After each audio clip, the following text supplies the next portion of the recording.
নমস্কার বন্ধুরা, কেমন আছেন আপনারা সবাই? আশা করি ভালো আছেন। আর পূর্বাস কিচেনে আপনাদের সবাইকে স্বাগত জানাই। আজকে আমি একদম রেস্টুরেন্টের মতো মাশরুম চিলি বানিয়ে দেখাবো। আপনারা বাড়িতে থাকা উপকরণ দিয়ে খুব সহজেই এই রকম মাশরুম চিলি বানিয়ে নিতে পারবেন। তো স্কিপ না করে সম্পূর্ণ ভিডিওটি দেখার অনুরোধ রইল। আর প্লিজ আপনারা চ্যানেলটিকে লাইক অ্যান্ড সাবস্ক্রাইব করে দেবেন আর পাশে থাকা বেল আইকনটি প্রেস করে দেবেন, তাহলে নতুন নতুন রান্নার ভিডিওগুলি আপনাদের কাছে পৌঁছবে। তো চলুন বন্ধুরা, এবার রান্নার দিকে এগোনো যাক। প্রথমেই আমি এক প্যাকেট মাশরুম নিয়ে নিয়েছি। মাশরুমটা বাজার থেকে কিনে নিয়ে এসেছি। মাশরুমের প্যাকেটটা কেটে ভালো করে মাশরুমগুলোকে 2-3 বার জল পাল্টে পাল্টে ধুয়ে নিতে হবে, এরকম পরিষ্কার করে। তারপর মাশরুমগুলোকে এইভাবে আমি কেটে নিয়েছি। তারপর একটা পাত্রে মাশরুমগুলো নিয়ে নিয়েছি, ওর মধ্যে কিছু মশলা অ্যাড করব। এখানে আমি দিয়ে দিলাম 2 টেবিল চামচের মতো কর্নফ্লাওয়ার, কাশ্মীরি লঙ্কার গুঁড়ো 1 টেবিল চামচ, আর দিয়ে দিচ্ছি 1/2 টেবিল চামচ গ্রিন চিলি সস। তারপর দিয়ে দিচ্ছি 1/2 টেবিল চামচ ডার্ক সয়া সস। এবার সব উপকরণগুলোকে ভালো করে মিশিয়ে নিতে হবে।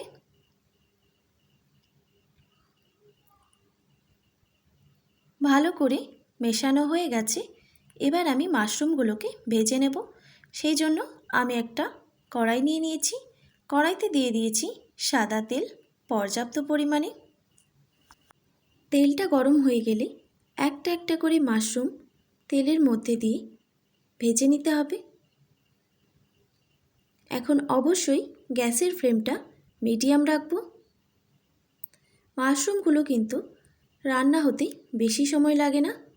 আমার এখানে মাশরুমটা ভাজতে টাইম লেগেছে 1 থেকে 1.5 মিনিটের মতো।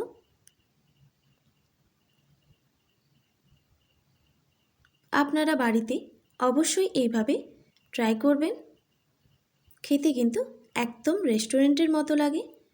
দেখুন বন্ধুরা, মাশরুমগুলো ভাজা হয়ে গেছে। এবার তেল ঝরিয়ে তুলে নিতে হবে।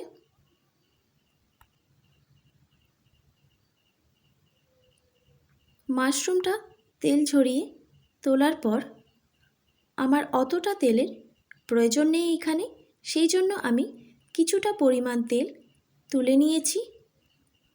তারপর তেলের মধ্যে দিয়ে দিচ্ছি রসুন কুচি। রসুনটা একটু ভেজে নিতে হবে। এখানে রসুনটা আবার খুব বেশি ভাজতে যাবেন না, একটু ভাজা হলেই হবে। এবার আমি দিয়ে দিচ্ছি 2টো মিডিয়াম সাইজের পেঁয়াজ। আমি এইভাবে কেটে নিয়েছি। পেঁয়াজ আর রসুনটা এবার একটু ভেজে নিতে হবে। একটু ভাজা হয়ে গেলে আমি এখানে রেড ক্যাপসিকাম, ইয়েলো ক্যাপসিকাম দিয়ে দিচ্ছি। আমার কাছে গ্রিন ক্যাপসিকাম ছিল না, সেই জন্য আমি এখানে রেড আর ইয়েলোটাই দিলাম। আপনারা চাইলে কিন্তু গ্রিন ক্যাপসিকাম দিয়েও বানাতে পারেন। এবার দিয়ে দিলাম স্বাদ মতো নুন। তারপর এখানে আমি ঝালের জন্য 2টো কাঁচা লঙ্কা চেরা দিচ্ছি। আপনারা ঝালটা অবশ্যই কম বেশি করে নেবেন।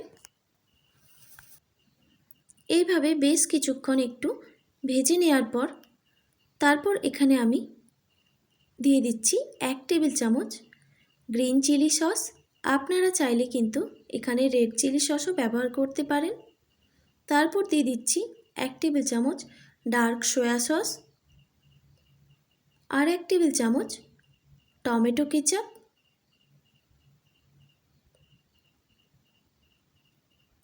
এখানে যেহেতু সব সসেই নুন দেওয়া থাকে, তাই আপনারা একটু নুনটা অ্যাডজাস্ট করে নেবেন। তারপর একটা বাটিতে আমি 1 টেবিল চামচ কর্নফ্লাওয়ার গুলিয়ে রেখেছিলাম জল দিয়ে, সেটা এখানে আমি অ্যাড করে দিলাম। তারপর এখানে আমি কালারের জন্য 1/2 টেবিল চামচ কাশ্মীরি লঙ্কার গুঁড়ো ব্যবহার করছি। তারপর দিয়ে দিচ্ছি পরিমাণ মতো জলটা আপনারা একটু অ্যাডজাস্ট করে নেবেন। আপনারা যেরকম গ্রেভি পছন্দ করেন সেইভাবে আপনারা জলটা দেবেন। আর আপনারা যদি ড্রাই মাশরুম চিলি বানাতে চান তাহলে জলটা নাও দিতে পারেন। এবার এইভাবে একটু কিছুক্ষণ ফুটে গেলেই ভেজে রাখা মাশরুমটা আমি দিয়ে দিলাম।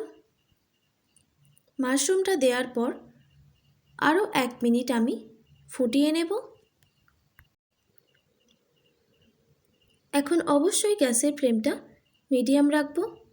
তারপর শেষে দিয়ে দিলাম 1/2 টেবিল চামচ হোয়াইট ভিনিগার। তারপর একটু নাড়াচাড়া করে রেডি হয়ে গেল মাশরুম চিলি। এবার এটা আমি নামিয়ে পরিবেশন করে নেব। রেডি হয়ে গেল গরম গরম রেস্টুরেন্টের মতো মাশরুম চিলি।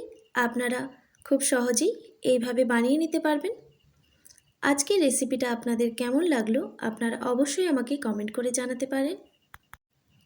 আর ভালো লাগলে অবশ্যই সাবস্ক্রাইব করতে ভুলবেন না।